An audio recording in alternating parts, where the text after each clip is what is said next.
स्वागत आहे माझ्या YouTube चॅनलवर। माझ्या YouTube चॅनलचं नाव आहे @राजेश जाधव प्रे। अरे लाईक करा ना रे, सबस्क्राइब करा। हसताय कशाला? हसा की मग हसले पाहिजे तुम्ही। सबस्क्राइब करा, सबस्क्राइब करून वाढतील बरं का, माझे सबस्क्राइबर वाढतील। वाढवणार तुम्ही खूप चांगले आहात। लाईक करा बरं। व्हिडिओ करत होतो डायरेक्टचा इनडायरेक्ट स्पीच। मग याच्या अगोदर 2 मिनिटाच्या अगोदर मी तुम्हाला सांगितलं डायरेक्ट स्पीचचं इनडायरेक्ट स्पीच, रिपोर्टिंग वर्ब, त्याच्यानंतर डबल इन्व्हर्टेड कॉमा मध्ये कुठला रूल्स, त्याच्यानंतर रिपोर्टिंग स्पीच।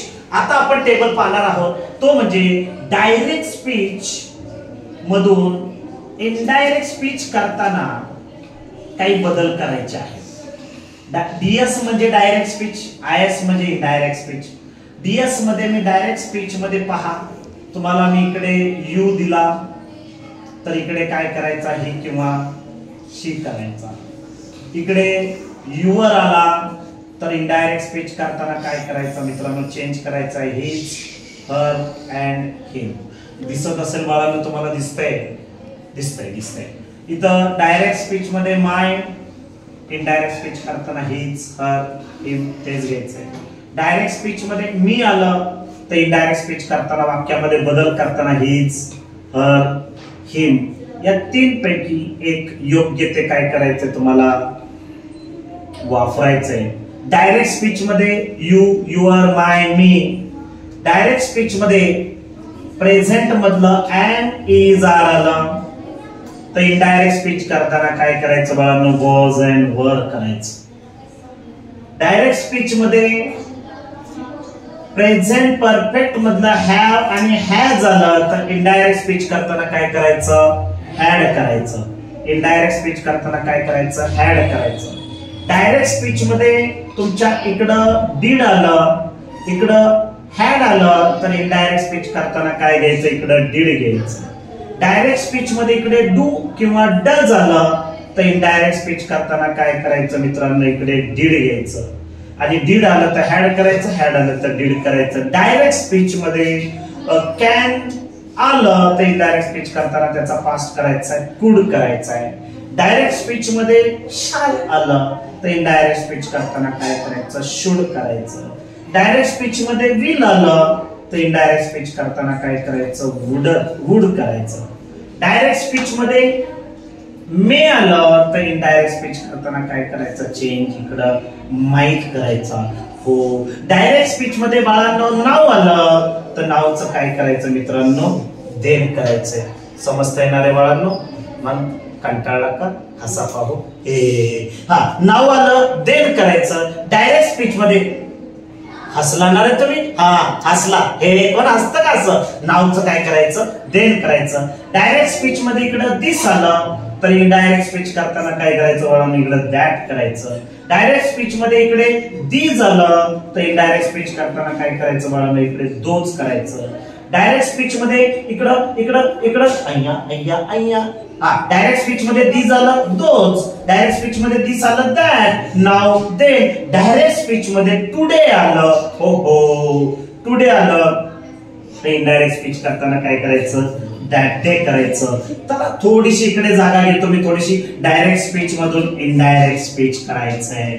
आता डायरेक्ट स्पीच मधून इकडे तुम्हाला टू नाईट आलं, काय आलं, टू नाईट तर इनडायरेक्ट स्पीच करताना काय करायचं बाळांनो, दॅट नाईट करायचं। डायरेक्ट स्पीच मधून अजून मी काय दिलं, टुडे दिलं। डायरेक्ट स्पीच मधून मी काय दिलं, दिस दिलं, दॅट करायचं। टुमारो आलं तर इनडायरेक्ट स्पीच करताना काय करायचं, द नेक्स्ट डे करायचं। एस्टरडे आलं, एस्टरडे तर आपण इकडे काय करायचं, द डे बिफोर किंवा प्रिव्हियस डे असा सुद्धा काय करायचा, बदल करायचा। हा डायरेक्ट स्पीच मधून इनडायरेक्ट स्पीच करताना एवढा चेंजेस तुमचा आला पाहिजे। पुन्हा एकदा तुम्हाला दिसत असेल, मी झूम करतो, झूम करायला लावतो, झूम करून पहा। बघितलं तुम्ही? पहा, ओके। इथे मी दिलेले आहे डायरेक्ट स्पीच मधून यूचं ही किंवा she, indirect speech your, his, her, my, his, her, him, मीचं, his, her, him, am, is, are, was, were, have, has, had, did, do, does, did, can, could, shall, should, will, would, may, might, now, then, this, that, these, those, today, that day. हे direct speech मधून आलं तर indirect speech करताना काय करायचा, एवढा changes करायचा. मी बघा दिलाय टेबल. डायरेक्ट स्पीच मधून इथे सुद्धा काय आले पहा, tonight, that night, tomorrow, the next day, yesterday, the day, the day झालं, द डे बिफोर पाहिजे. हो चुकलं होतं ना माझं, चुकतो माणूस, चुकतो असतं. थोडंसं चेंज केलेलं आहे मी. आता बघा रिलेशन कसं असतं. जर तुमचं रिपोर्टिंग वर्ब शॉर्ट फॉर्म मध्ये नको, पूर्ण लिहितो. रिपोर्टिंग वर्ब जर पास्ट मध्ये असेल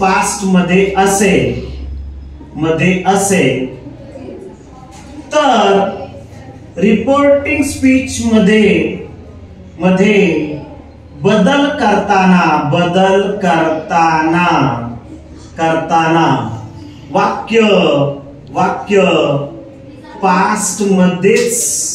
पास्ट मध्येच बदलावं.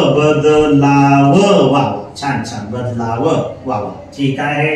त्याच्यानंतर रिपोर्टिंग वर्ब, तुमचं रिपोर्टिंग वर्ब जर प्रेझेंट मध्ये असेल. आता रिपोर्टिंग वर्ब सारखं काय दिलं, रिपोर्टिंग वर्ब काय दिलं सारखं, रिपोर्टिंग वर्ब म्हणजे सेड, रिपोर्टिंग वर्ब म्हणजे सेड टू, रिपोर्टिंग वर्ब म्हणजे सेज प्रेझेंट, सेड पास्ट असं दिलंय. रिपोर्टिंग वर्ब जर प्रेझेंट असेल तर पुढे, तर रिपोर्टिंग स्पीच करताना काय करायचं पहा बाळांनो, काय करायचं. रिपोर्टिंग वर्ब जर प्रेझेंट असेल तर रिपोर्टिंग स्पीच करताना प्रेझेंटच करायचं. एवढा तुमचा बदल करायचा. याला म्हणायचं डायरेक्ट स्पीचचा इनडायरेक्ट स्पीच. आता मी उदाहरण दाखल देतो तुम्हाला, तर तुम्हाला हा टेबल समजला असेल. टेबल पाठ करून ठेवा म्हणजे डोक्यात ठेवा. पुढे तुम्ही कॉम्पिटिटिव्ह एक्झाम देताल, पुढे तुम्ही बऱ्याच काही एक्झाम देताल, त्या एक्झाम मध्ये हा टॉपिक फार महत्वाचा आहे. तर तुम्हाला आवडलंच असेल तर लाईक करा माझ्या चॅनलला, युट्यूब चॅनलला. माझ्या चॅनलचं नाव आहे @राजेश जाधव प्रेम. लाईक करा.